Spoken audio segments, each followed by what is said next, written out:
Sitarama project ప్రారంభోత్సవానికి సర్వం సిద్ధమైంది. ఇవాళ సీఎం రేవంత్ ఈ ప్రాజెక్టును ప్రారంభించబోతున్నారు. ఏటా 6 లక్షల ఎకరాలకు సాగునీరు అందించడమే లక్ష్యంగా ఈ ప్రాజెక్టు నిర్మాణం జరుగుతోంది.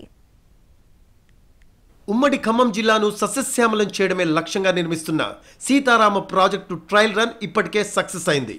3 పంప్ హౌస్లకు గాను 2 పంప్ హౌస్లకు ట్రయల్ రన్ పూర్తయింది.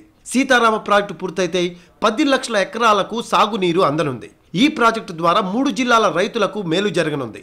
ఈ ప్రాజెక్టుతో గోదావరి, కృష్ణ నీళ్ల అనుసంధానం కానుంది. CM Revanth Reddy Sitarama project pump హౌస్లను ప్రారంభించి ప్రజలకు అంకితం చేస్తారు.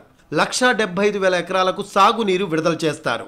కాంగ్రెస్ ప్రభుత్వంలో పూర్తి కాబోతున్న తొలి ప్రాజెక్ట్ ఇదే. సీతారామ ఎత్తిపోతల ప్రాజెక్టు ప్రారంభోత్సవ పనులను పరిశీలించారు మంత్రి తుమ్మల నాగేశ్వరరావు. సీఎం రేవంత్ రెడ్డి చేతుల మీదుగా సీతారామ ప్రాజెక్టు పంప్ హౌస్లను ప్రారంభిస్తారు. దీంతో పనులను పర్యవేక్షించారు మంత్రి తుమ్మల. అధికారులకు పలు సూచనలు చేశారు ఆయన. ఖమ్మం, భద్రాద్రి, మహబూబాబాద్ జిల్లాలకు సాగునీరు లక్ష్యంగా సీతారామ ప్రాజెక్టు నిర్మాణం జరిగింది. ఏటా 6 లక్షల ఎకరాలకు సాగునీరు అందించడమే లక్ష్యం. 2026 ఆగస్టు 15 నాటికి ఆయకట్టులోని ప్రతి ఎకరాకు నీరు అందిస్తామని తెలంగాణ ప్రభుత్వం చెబుతోంది.